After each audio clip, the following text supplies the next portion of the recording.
This is my NCTV podcast. Okay. Yeah. What's NCTV? Got it. Neighborhood Council. I got you. Yeah. I'm doing some other ones about other things like transportation, which I saw you were did some work around access to transportation, like on the neighborhood council, which is totally awesome. Yeah, well, a lot of it was like the HLA stuff, right? Like the working with Streets for All, promoting that and like trying to get them to. I connected them with some labor groups to like make sure they had some support and weren't like, or like also help them think through what opposition labor might have to something like this, you know? Yeah. So yeah, I know Michael Schneider pretty well, who's like the ED of Streets for All, I think.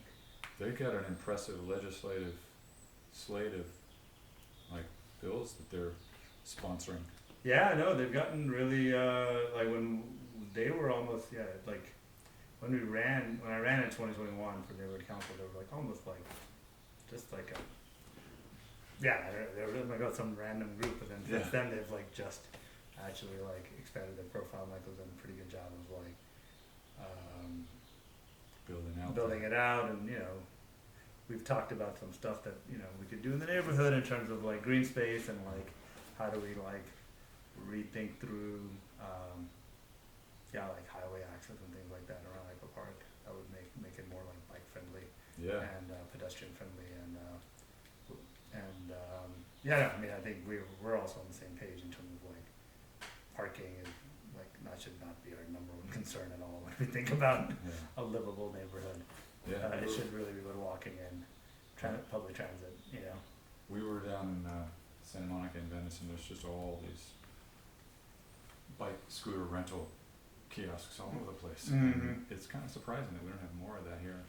Yeah, I think the closest stuff is down by Union Station, you know, like the bike rental.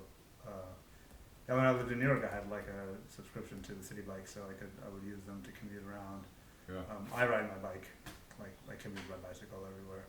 For the most part, I have a car. But like to the office. Like I work in Koreatown, so when I go in, I'm not driving my car down there.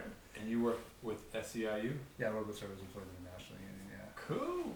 Yeah. I was a unionized teacher. In cool. LAUSD. And where? LAUSD. Oh, so you're UTLA. Yeah. Cool. Yeah. And UTLA is great. Yeah, their access to the credit union is what allowed me to qualify for the loan that I got this house with. There's a lot of things that I'm like reading that are interesting as hell to me around sort of like healthcare and labor and what's kind of like going on right now with sort of the trends in healthcare and costs or what do you Yeah, no, I mean I think this is an old problem, and you're going back to like my first days in the labor movement back in like 2004 when I started, before Obamacare and which you know, I have a very specific perspective on healthcare costs. I think we have there's a lot of focus on the insurance side, rightfully, but there is a whole set of like other actors like hospitals and like doctors that are also like part of the kind of problem with our costs. I mean, whenever we've like tried to rationalize the healthcare system to be part of to like mirror what I would call like the civilized world, Europe and like Canada and other places, it's been a coalition of insurance companies and doctors and hospitals who've like blocked it because it would mean less pay for everybody, and I think that's been the big hurdle, continues to be the big hurdle. I think Obamacare tried to solve one part of it, which is the insurance coverage part, but it doesn't actually solve the underlying cost structure part, which is, you know, the irony, I don't know if it's the irony, but like, the reality is this, that like, when you are sick, there's no price point at which you're gonna like, not avail yourself of healthcare, right? But when you're healthy, you're very like price sensitive. So it's actually like the opposite of like the issue is, and rightfully so, right? Like, so like insurance companies can't like, you know, incentivize you when you're sick to not use healthcare. Right. That's like, you know, there's no such, and it's like silly for us to think that like that's how we should approach healthcare, is like consumers like just deciding between this candy Right, bar or that right. candy bar, right? So the whole system is like a mess, and what you really need is like some set of like, you know, I know, like Medicare for all is one way of doing it. It's not the only way of like rationalizing, but it is a way. And the reason it works is because you have like the government setting prices, rates. That's, we got it. Like that's just like what you have to do. There's no economic sense in which there should be a market for healthcare. Because the market invariably means, like if you think about a market in any sense, like for anything that's a public, that's like an essential good, like housing, just like simple, if you look at a supply-demand curve, right? The baked-in assumption is there's some people who won't get it because it's too expensive for them. So like when we talk about, you know, a market for housing, it already builds in some level of homelessness. When you talk about a market for jobs, it builds in some level of unemployment. You talk about a market for healthcare, it's really you're going to have some level of people not having access to healthcare. That is like literally how like supply and demand sort of like work, right? Like some people are like, oh, that's too expensive for me, but you can't do that with healthcare. You can't do Right. that with housing. You can't do that really with people needing to like earn a living to like Yeah. feed themselves. So those things just don't make any sense to me in terms of like how like on a market based system. So I don't think Obamacare solves it. It's like a band-aid, and it's, you know, I'm glad we're like fighting for it. It's worth fighting for, but a lot more needs to be done.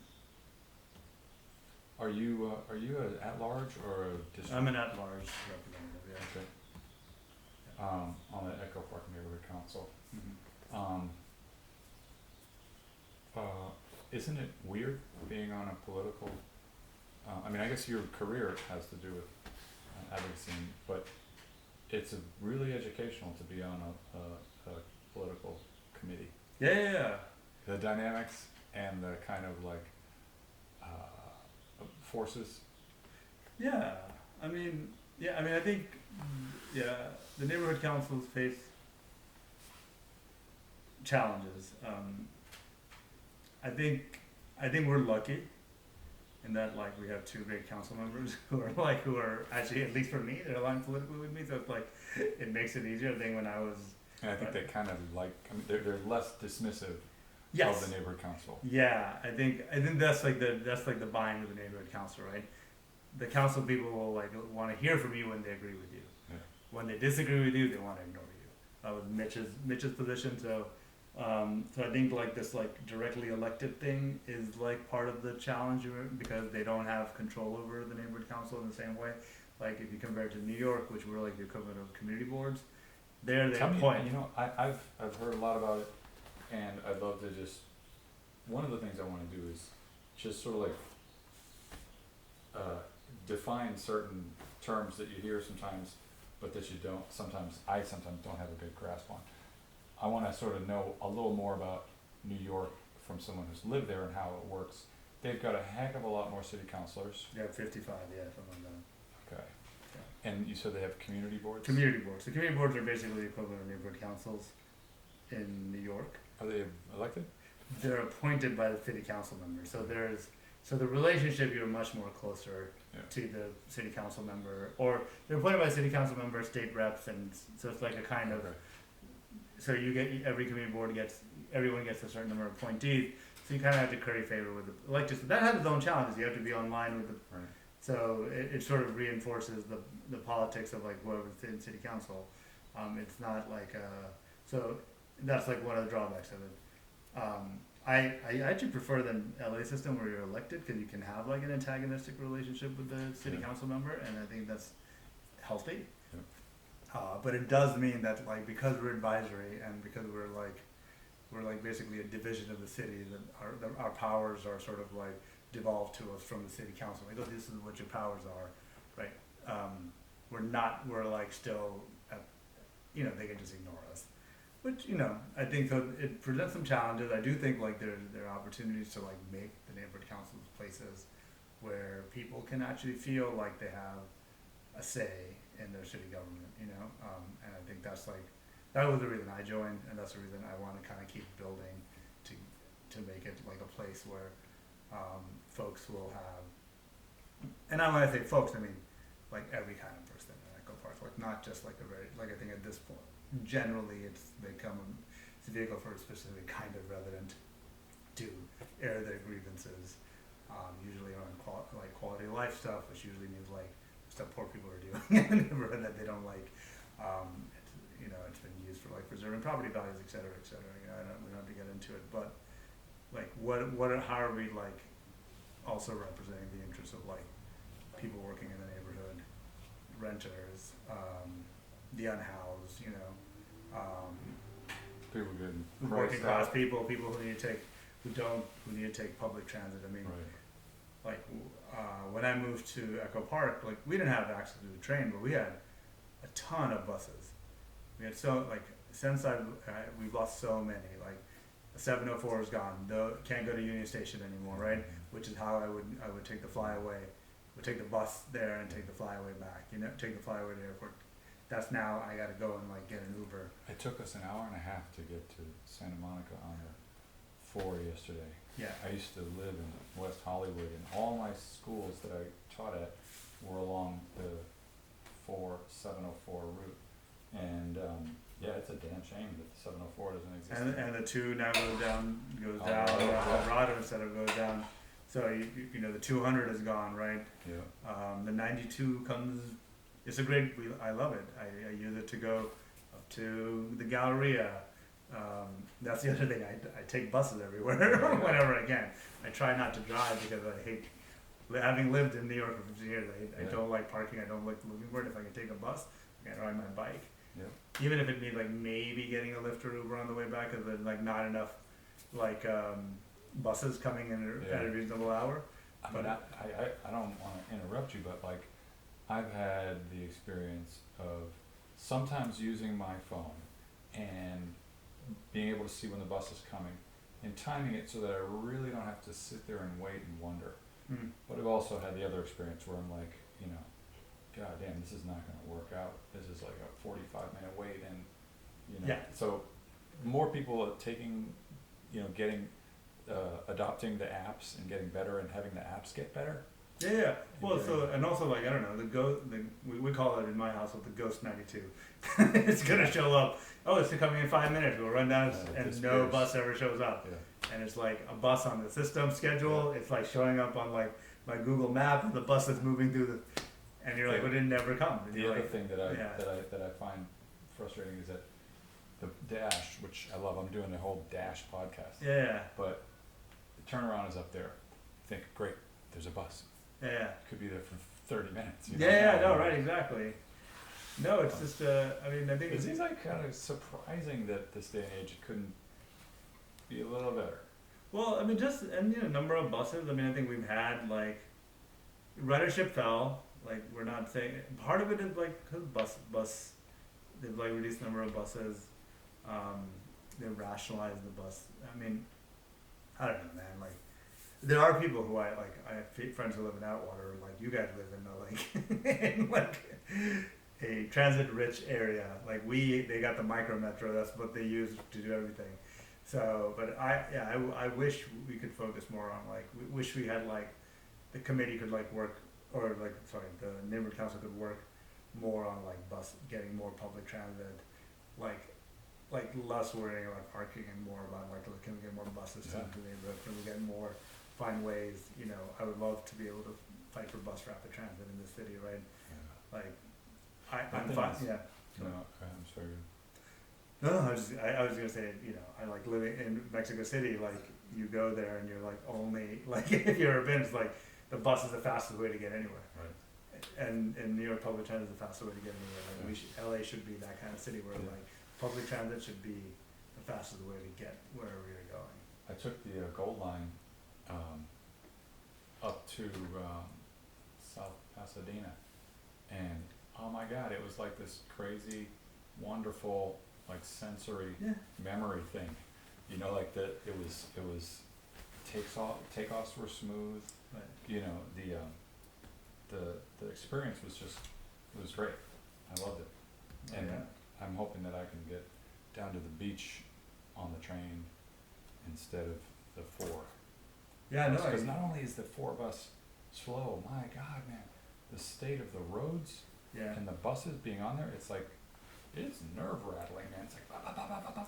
It's so loud and so bumpy the entire way. And you have to sort of like time it for like when the traffic is like Yeah. a pain, you're like, what are you gonna do?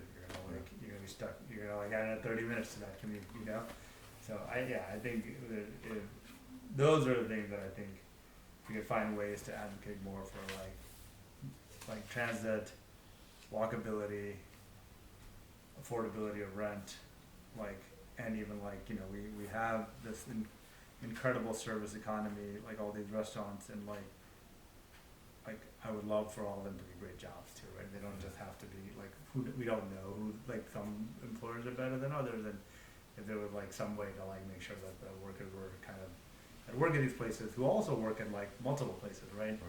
And if they had some sort of representation, that would be, that's like some of the like, I think, the beauty of the neighborhood council, because we can represent people who work in the neighborhood, not just like the residents, cause like, Yeah. and we can, one of my like goals or dreams is to like figure out how to like bring labor issues to the neighborhood council. I was gonna say, I realized that, and I'm gonna mention that I think we have a real issue with our date that we meet, because Yeah. it's not only that we can't have a meeting in November and December, Mm-hmm. which is a long period of time to not have a meeting, Yeah, but at the end of the school year yeah, and at the end of the summer, I think parents really have struggled to kind of like yeah, prioritize, parents who were on the board, you yeah, know, yeah. getting stuff done. I mean, I'm struggling. I have like some trips planned, and I might have to miss 2 meetings in a row. Yeah. I have to like I'm rethinking one of my flights to like make sure I can make it to the meeting. Yeah. I think I'm with you. earlier in the month would be a good thing for us to think about. I'm with you. Yeah, cool.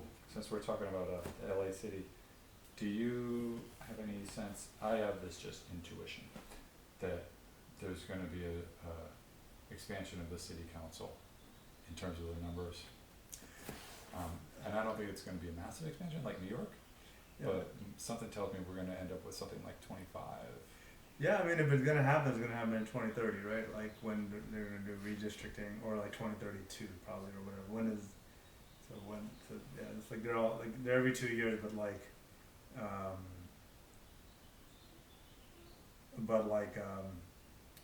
but only half the council's up, right? Like even and odd seats are up. So yeah, because I think 32 would be the year that you try to expand it, right? Because it would be the year you would have depopulation. And I mean, the challenge is this, right?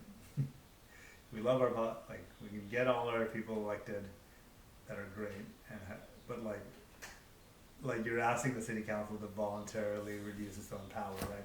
Which is a tough ask.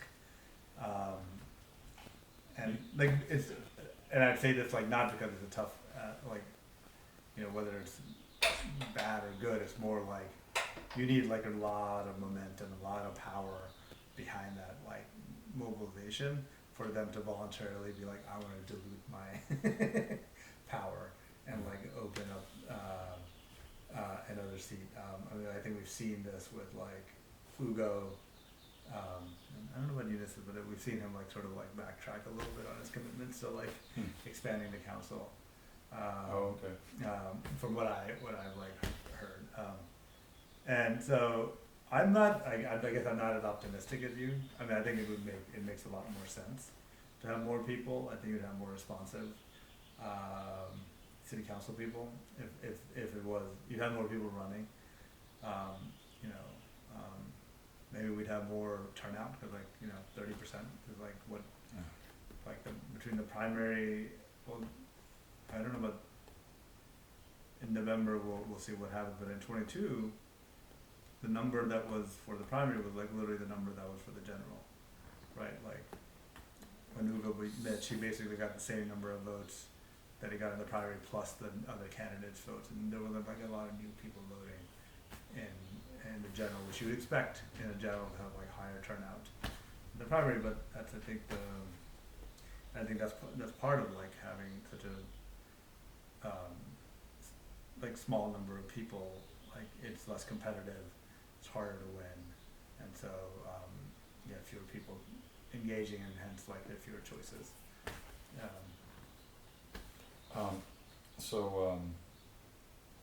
I want to just throw out some of those words that I think would be really great if people knew a little more about. Okay. Social infrastructure. How do you define social infrastructure?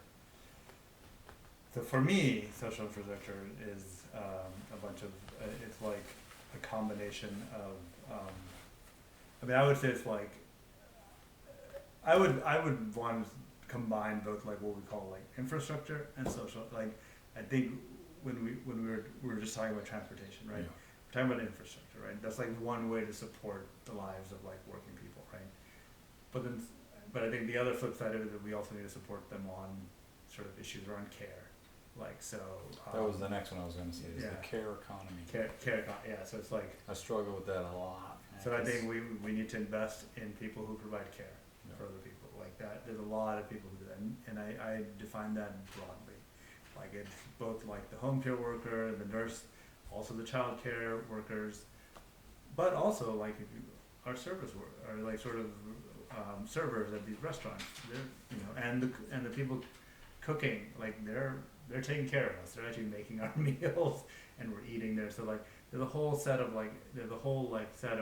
I would call it an infrastructure of I'm going to use another word of social reproduction, in which our lives are being produced through people like feeding us, clothing us, taking care of us, doing all this like service work, driving us on the bus, right? Those guys have a tough job. Yeah, and so like just investing in those kinds of jobs and making sure they're well-paid jobs and there's more money for them. Like I think that's an important part of like, cause that's how not only do you help like the people who are working there, but like it also helps all of us who rely on those services, right? I think when people are well-paid, you just get a better level of service and care, and people actually, you want to ride the bus, and so I think it's all interrelated. I think to separate them like the way like we do with the infrastructure bill versus like the care bill, where like the two sort of competing visions at the federal level, I think that's like that divide is just false and only serves the interests of like reactionary forces. Do you know David Summers? I don't know David Summers. Okay, he works at LADOT. He's a transportation guy that's really cool and innovative and into. We should bring him to the neighborhood council. I know. I think he lives in Mount Washington. But we should present. Right. So present. So, I mean, that's the other thing I want to do is like do more presentations. Totally. Yeah. I'm actually thinking of if we have time, doing just a 1-minute sort of brief explanation of the council file management system, which I think would be cool. Yeah. For everybody to start to figure out, because I know some people want to work on, certain things, and other people want to do. It would be great if we had some folks who are really fluent in that. Yeah, I mean, it took me. So when we submitted our last round of CISs, I had to go through like a bunch of bureaucracy just to have the ability to upload to the. Like I was like I can't even remember, like it was. I have it all now written down somewhere, but like I had access. They're like, "Well, just do this." I'm like, I did it. Like it's saying, I had to get somebody from Dunn, and like it was just like a whole thing, just to like upload a CIS. Have you met or heard anything about the new general manager at Dunn? I have not. No.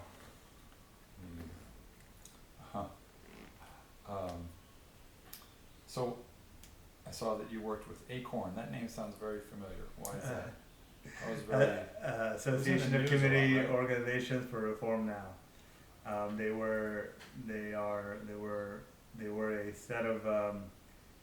They started in Arkansas in the projects, organizing people in public housing, spread across the country, and it was community organizing model that like was around for like 30, 40 years, and they got one of a highly edited video by who's the guy, the like right wing guy who like does the gotcha videos, the Project Veritas. Oh. So they got caught up in a Project Veritas sting. Oh. And it was like, so the way it was done was like he went up and like pretended like he was like trafficking girls and was looking for housing, but what it was like all the like really absurd, like obvious markers of him being like was like all B-rolls spliced into the middle. Okay. So he was dressed like a normal, like in an Oxford and Gotcha. khakis, but you didn't see that. Okay. You saw only him in his pimp outfit. Oh wow. So it was like a completely edited, doctored video, but it got like, and this national attention. Acorn did a lot of voter registration work for like I think that's all I 501c3. heard about. I didn't. I Yeah, don't so know all if I that saw money that. was taken away that like Acorn relied on to like be sustainable to do the organizing work, and the organization sort of collapsed. Okay. There's been, but ACE, I don't know if you've heard of ACE, I'm not sure. Association of, I can look up, it's ACCE. They're like the sort of LA based, California based, I think, Acorn, like they were the Acorn affiliate that they just renamed themselves as ACE. New York has one too, and I think the bigger cities sort of like survived as like independent organizations. I was a community organizer for them for like 6-7 months, so organizing in public housing in Brooklyn. Isn't it amazing that public housing has somehow gotten this stigma when nowadays it seems like any housing is like almost impossible to find? Yeah, no, right? Exactly. Yeah, I mean it's we just need more public housing. That's what it comes down to. Like there's no ifs, ands, or buts about it. I don't, like I love the work that like the energy niggas bring to the planning and land use committee, and getting all these things into our like letters of support, right? But fundamentally, like my belief is like, yeah, all us developers are gonna ignore that, like all these things just like are band-aids on like a deeper problem, which is we need some level of public housing for those people. When you think about the supply demand curve that cannot even afford the basic, Yeah. there will be a level of people who can't even afford like affordable housing. We Right. need some, and we need actually more than that, because And we that'll- want to normalize it, right? Yeah. And be okay to live in public housing. Yeah. I mean, I live in public. Vienna is like the model that everyone talks about, Yeah. right? So I live in like Karl Marx house up in Vienna, right? It's a beautiful place. Wow. Yeah, Yeah, I've heard about the housing in Vienna. yeah. I don't know, it's kinda goofy to have this notebook, but there were just so many different things that, I saw that I wanted to ask you about. So, you do political research and help SEIU with their sort of organization. So I've done a lot of things. So I started as a community organizer at Acorn. I became I became a researcher in organizing, which is a different thing, which is I was helping develop the strategy around big organizing campaigns, so organizing hospital workers into the union. So like Wow. organizing national chains like Healthcare Corporation of America, HCA, Tenant. Locally it was like in Long Island, it was like a Catholic chain, Catholic Health Services of Long Island. In Maryland, it was the University of Maryland Medical System. So these were like big, unorganized hospital systems with tens of thousands of workers, and I kind of like worked with on how do we go about applying political policy, like regulatory pressure on them, so that we can get to organize the workers and get them a good contract. So that's what I did that for. Then I went. That seems pretty rewarding. I mean, well, I'm sure it's a slog, but it seems yeah, like. you lose more often than you win. That's sort of that's what you have to be okay with. And then I went into the field and actually like ran the organizing part of it. What I do. I'm sorry, man. You might on the door. I think it's starting to get a little stuffy. What I do now is mostly like marketing research. So I like run polling and focus groups and like, Oh, wow. so, and then I help with our media purchasing, around the election, so. Oh, wow. So, I'm like, my dad was a researcher, okay, sociologist, and I'm,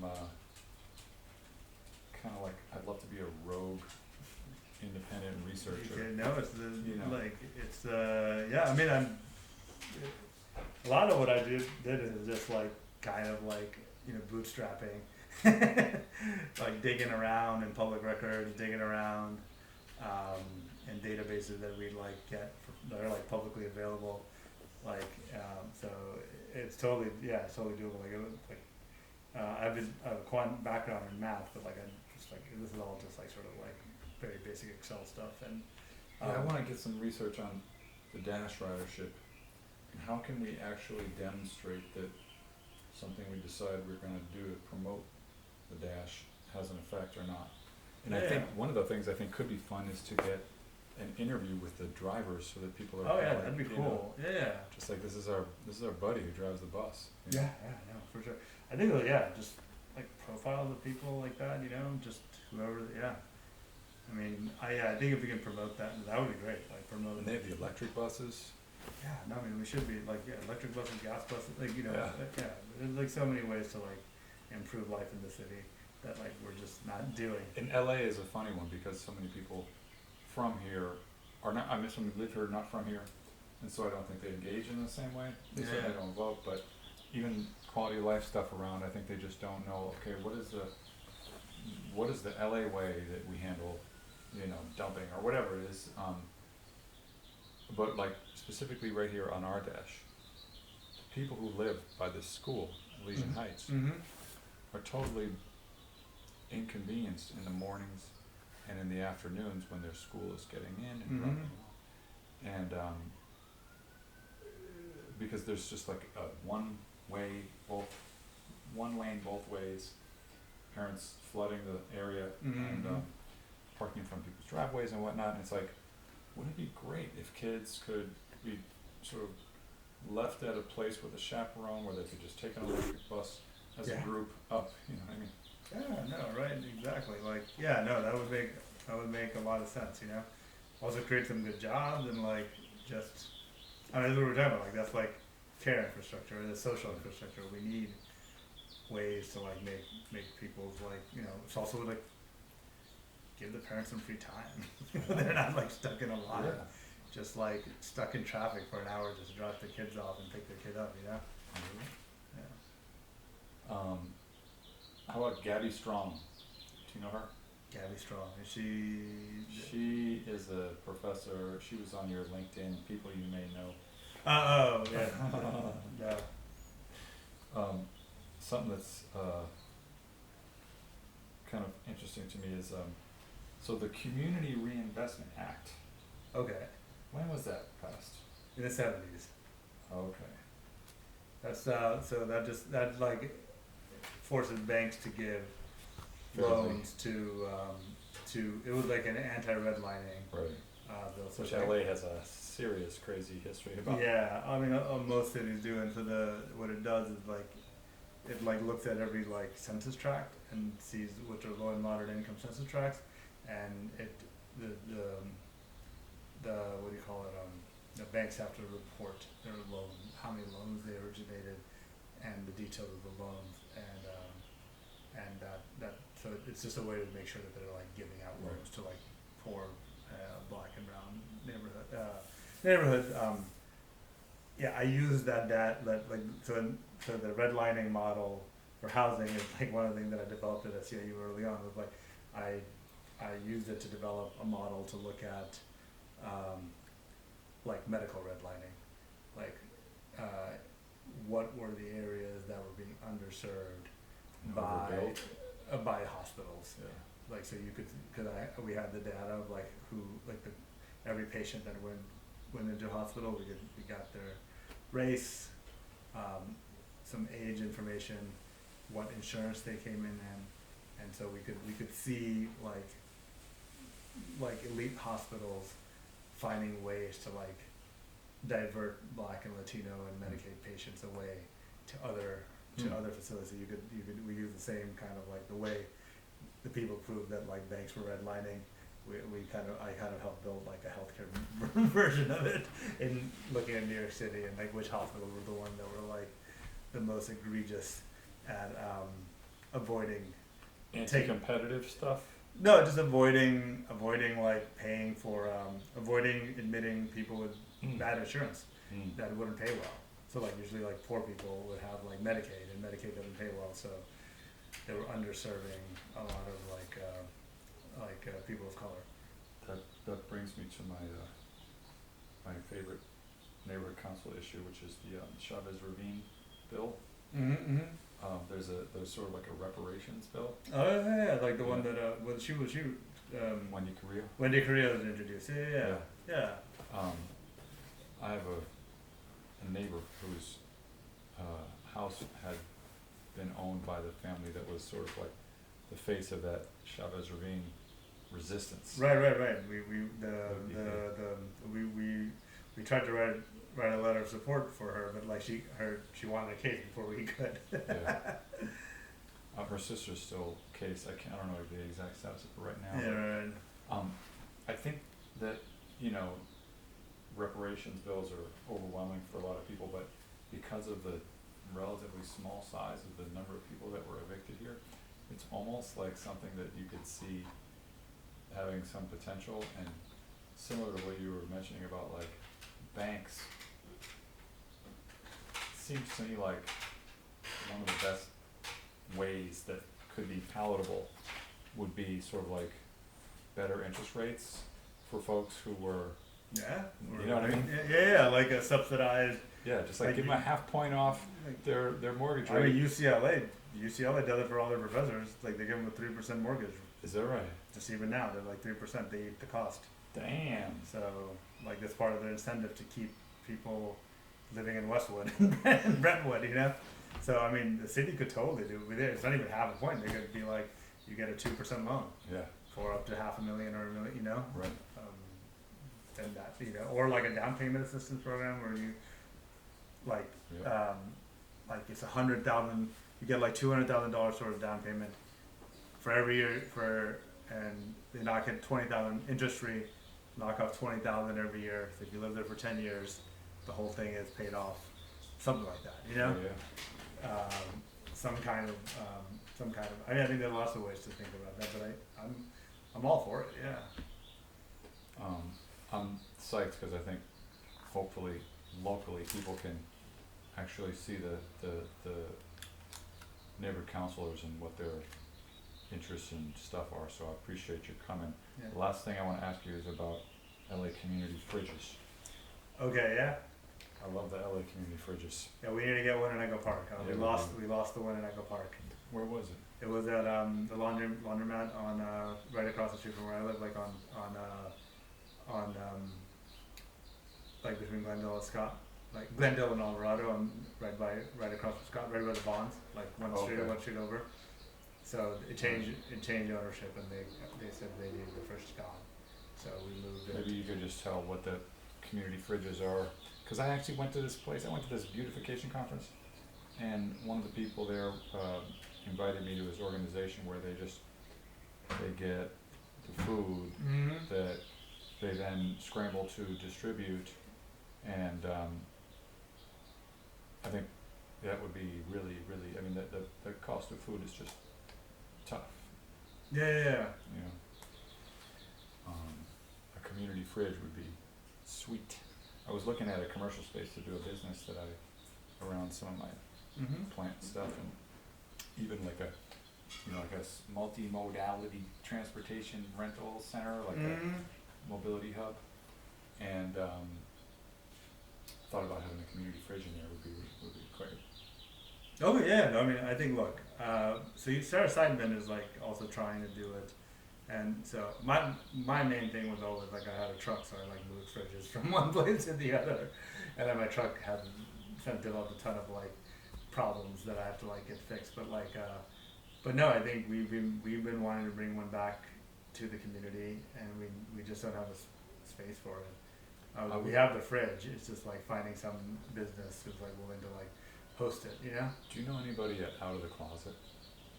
I don't know anybody out of the closets. Because, man, it would be great to get them back into that Oh, spot. yeah, like the they Shoe left. Palace place, yeah, Yeah, because I think when they left, it wasn't because they were unable to pay the rent. It was more that they were just sort of like offended that their rent was being like tripled or whatever it was. Yeah. And, but since all the 99-cent stores have closed and stuff, Mm. and there's actually kind of a scene, a circular economy scene here, like on the weekends with vintage clothing and stuff. Yeah. I think they could actually make Yeah, it. no, I mean, it was And actually, the other certainly thing- nicer than Silver Lake Flea.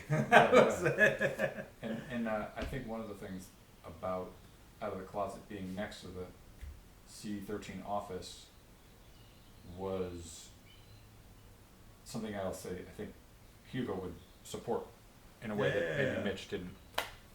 Right. Because I think people dropping off their stuff in the back started to become a little bit of a inconvenience for them, but that place was like an anchor, you know. Right, yeah. I'm with you. Yeah, no, we've lost some good places here over the years. It's sad. Yeah. It'd be good to bring them back. It'd be good to find a place to find a community fridge.